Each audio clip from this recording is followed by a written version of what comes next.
Let's dive in and create an API.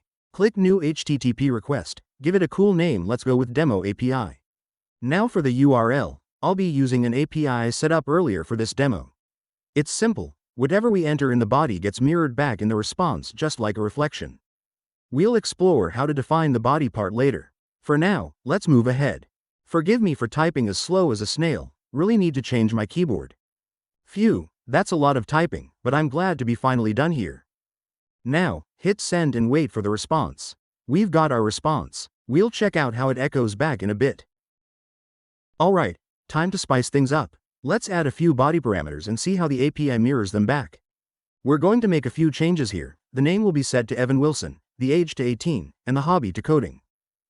In the body request parameters, we don't just stop at JSON, we've got XML, HTML, JavaScript, plain text, binary, and more. Basically, if it's a common request type, we've got you covered. Apologies for the slow typing, it's like I'm stuck in slow motion. Definitely time to replace this keyboard before it drags me down anymore.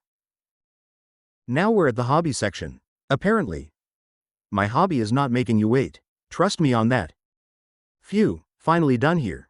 Now, click send again. Boom. Our input parameters are right there in the response.